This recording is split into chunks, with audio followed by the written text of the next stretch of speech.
I mean, now that everything is connected and you come home, like what I do is I'll come home and I'll like turn on Netflix and then I'll just scroll through endless amounts of, maybe I'll watch that, I'll add that to my list. I don't feel like watching that right now. I don't feel like watching that right now. I'll never see that. I'll never watch this. That's awesome. I love that movie. I love that television series. And then I don't watch anything and I just turn it off and go to sleep. It's become the replacement of the cable heroin channel. I don't know if you remember when there was just like a non-stop scrolling, like, oh my God, I missed what's on channel 42, so I have to watch all of it again for 6 minutes. That's kind of what now scrolling through Netflix is, only it's about a half hour to an hour. And then if you're with someone, add another extra hour because you'll spend time talking about what it is you want to see or don't want to see with them, or what you're going to see on your own or what they're going to see on their own. And then neither of you watch anything and then you both go to sleep. So that's kind of Netflix in a bundle.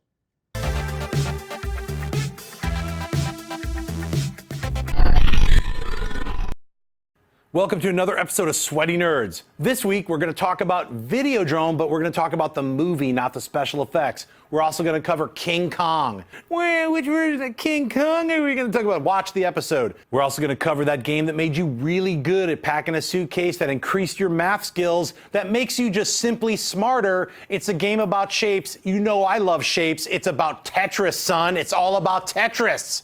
It's all about the Tetris. I'm making shapes, I'm making things, I'm creating things out of blocks and strange cubes. I'm moving diamonds, I'm making moving mountains. I lost my rap trilogy, son, Tetris. Last but not least, we're gonna talk about the artist, the writer, the legend, Frank Miller. If you didn't read his Daredevil run, if you haven't checked out Sin City, we're gonna school you on all that and more on this week's Sweaty Nerds. Let's go!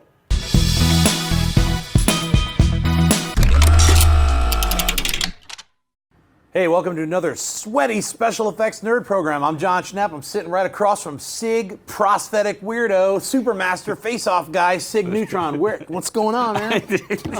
A lot.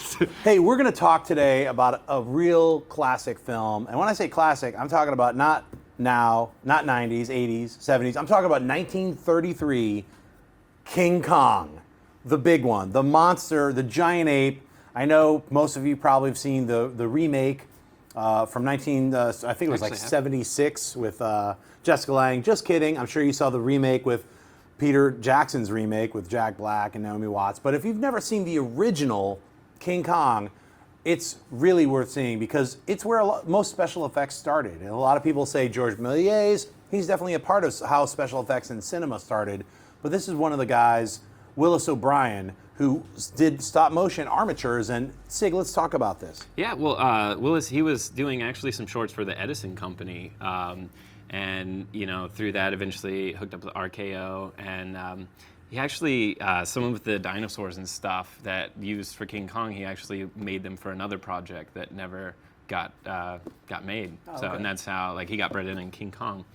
And yeah, so basically he just starts out with, you know, with stop motion, you have to basically you build an armature that's fully posable, like think a really cool action figure, and you skin it with like foam latex or some kind of movable, you know, squishy substance, and then you have to move it. Like, say you want to make this arm raise, you have to move the arm, take a picture, move the arm, take a picture, and then if you just think about the sheer like how many elements of this thing you have to think about when you're animating not just an arm but an entire like fight scene.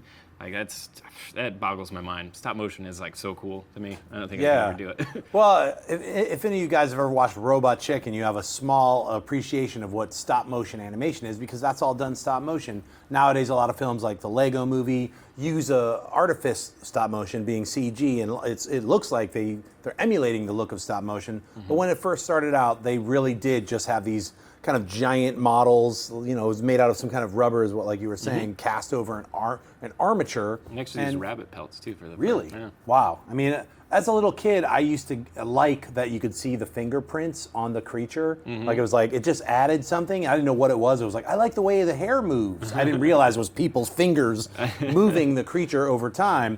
And a great fact about King Kong, Ray Harryhausen worked on it under Will O'Brien. So he was like one of Will O'Brien's like students. So that's kind of how he got into his whole stop motion career, was with working with Will O'Brien with that and Mighty Joe Young. So one of the titans of stop motion, Ray Harryhausen. Nice. So if you've never gotten a chance to check out King Kong, I highly suggest watching the 1933 version, then rock on, see King Kong versus Godzilla, then check out the 70s King Kong just to get that tasty Jessica Lange activity, and then see the Jack Black, super long, 3.5-hour King Kong that Peter Jackson did. There are good moments of it, I think. You know, it's not the greatest King Kong that exists, but it was a fun King Kong, especially him fighting that giant dinosaur. Another amazing sequence. But anyway, guys, love to thank Cig Neutron. Thanks for being on the show. Where can people find you? Instagram and Twitter, it's at Cig Neutron, and or bizarrogogo.com. Awesome. And ladies and gentlemen of stop motion, I will see you next time on Sweaty Special Effects Nerds. I'm Jon Schnepp.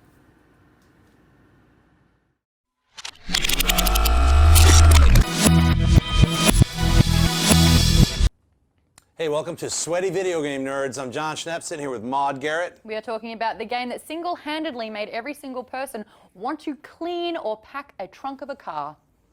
And do it very well. It created people's obsession with form-fitting certain items into other items, and it made my love of shapes a reality. I love Tetris. It's one of the games that I play constantly on my phone. If I could play it all the time, I would.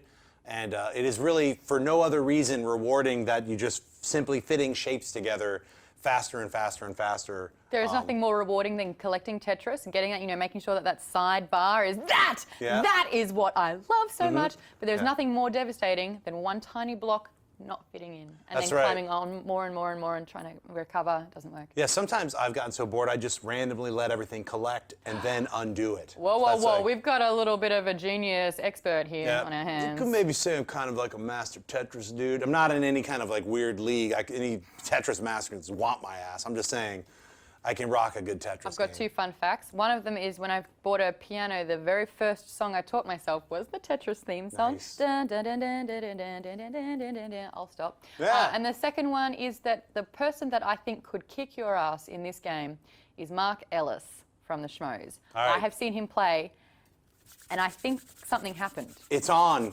Ellis, going down, son, Tetris style. No, he's a freak at Hey, it. I'm not fearless. No, he like can pre-predict the next shape. Doesn't matter. Ellis is going down in a big way. have You to heard see it that. here. March, it's happening. Or April. I don't know when this is going to air, but 2015, Ellis is going to be a crying puddle of broken Tetris pieces. Can't after wait I'm to done with see this. it. All right, Sweaty Video Games. Where can we find you, Maude, online? If you want to search me on social media, I am on Twitter and Facebook and all those good things. Just search Maude Garrett. Otherwise, jump onto geekbomb.net because that is my geeky, what is that? Blech. Things that happen online. Blech. Yeah.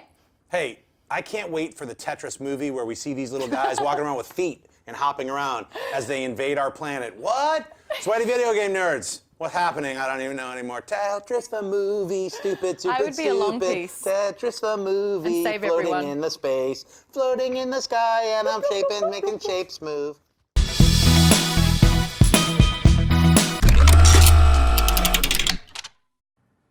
Hey, welcome back to another Sweaty Sci-Fi Nerds. I'm Jon Schnepp. Sitting across from me is Chris Gore, founder of Film Threat. You've seen him on G4. Thanks for joining me, Chris. Thanks a lot. Today we're going to talk about one of my all-time favorite science fiction films ever made. It's called Videodrome. It's David Cronenberg taking us on a journey of insanity through the cathode ray tube that we used to use as television. Now we're digital. Let's talk about Videodrome. What are your thoughts?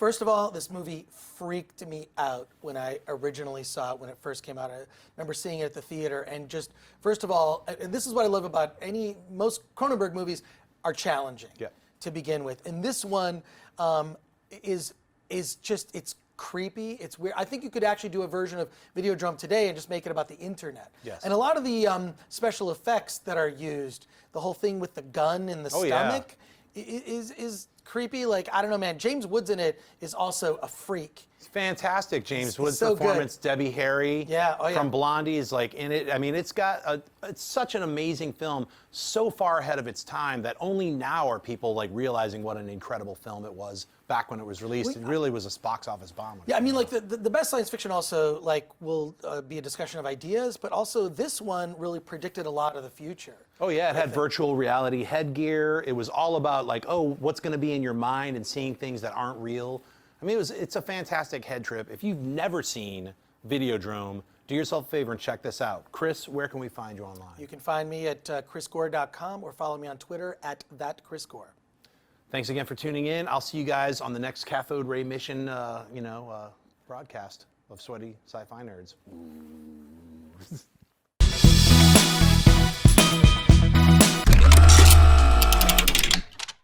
Hey, welcome back to Sweaty Comic Book Nerds. I'm Jon Schnepp, and sitting across from me is ComicBookGirl19. Hello. Today we are going to talk about Frank Miller.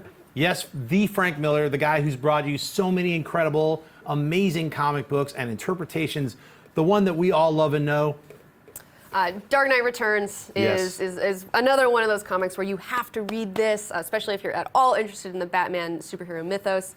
I remember reading it it was my uncle's copy, and I was a kid. I was like way too young to be reading it, and I was like, this is it was the next level of comics for me when I was a kid. So it's just one you have to do. It's just so good. I can see her as the female Robin right now. Yeah, Carrie Kelly. Put those green goggles on. Oh, get yeah. The yellow cape. Yeah. It's happening. I'm surprised I haven't already done that. Right, well, hey, that's for your next calendar. Yeah. Going to see that happening. But yeah, Dark Knight, Daredevil, what an incredible run that he basically recreated that character and brought so many amazing things to the Daredevil mythology, jumped over to Batman, jump-started Batman, and basically changed the entire interpretation of Batman. Brought it back to like the way early interpretation of Bob Kane, took that sinister twist, made him a Dark Avenger, made him basically the Dark Knight. Someone that you don't mess with.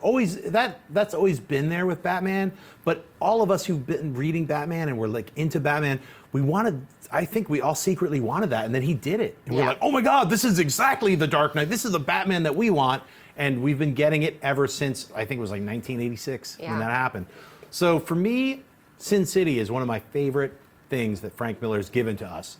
It was started out as a Dark Horse short series, and Dark Horse Presents, and it became the story of Marv and basically the end of Marv, but then a bunch of series of stories all set in this world of Sin City, just black and white, grim, film noir done in such a stark and amazing artistic way as only Frank Miller can do. Like, he developed a style over the course of about 20 years and finessed it and refined it into what Sin City is. And it was great to see Robert Rodriguez and him bring that into a movie. Yeah, absolutely. I mean, Frank Miller is one of those people that is really interesting because not only does he write, he also draws. Yes. And he has just his fingers in all these different characters and the way they look, as well as the way they, are received nowadays or what you think about them. I mean, he's just, like we were talking about earlier, Wolverine, where he did the drawings for that. And it's so fun to watch his style through the years, like turn into Sin City, you know, for sure. and the origins of that. A couple more I want to touch on. Hard Boiled, a series that he did with Jeff Darrow, and as well as Martha Washington. The whole run of Martha Washington has been collected into a big trade paperback. You got to check it out. It's amazing. Him and Dave Gibbons did this incredible futuristic world where Martha Washington is like part of this crazy army, the Pax Army, and it's a parody. It's really funny in the way that only Frank Miller can bring parody. Frank Miller's always bringing a little bit of the darkness, a little bit of the grit to comic books. That was kind of a big major contribution for him in the 80s. Is bringing the realism in when it needed it. Now I feel like because Frank Miller is so influential that people can't even see past that darkness nowadays. Right. They're like, amazing. Where's another 300? They're like, hey, check out Rusty and Big Boy, or the Rusty I can't even say the name. Big Guy and Rusty. It's like, you've never seen this crazy giant robot fighting monsters. That another Jeff Darrow, incredible art. Like, you could stare at a Jeff Darrow, double page wide. It's like minute details, people exploding, cars. It's insane. And Frank was one of those guys who I just let him roll. I wrote the script and then just watched it come back into this crazy. That's because he is an artist too, and he knows when to let an artist kind of have more fun with it and when to rein people in. Yeah, so that's it for us with Frank Miller. Definitely check those comics out. If you've never gone into and read some of these comic books that Frank Miller either wrote or drew, do yourself a favor and enjoy them. I'm Jon Schnepp, and sitting over here is ComicBookGirl19. Where can we find you online? You can find me on YouTube hosting the Comic Book Girl 19 show. All right, thanks again. It's Sweaty Comic Book Nerds. See you next time. Hey, if you're not getting sweaty, you should be getting sweaty right now by clicking on these links: special effects, video games, sci-fi movies, and the comic books. We're providing you links about everything we just talked about in the episode, plus more. So click on those links, get sweaty, get playing, get watching. Let's get sweaty. Let's get sweaty.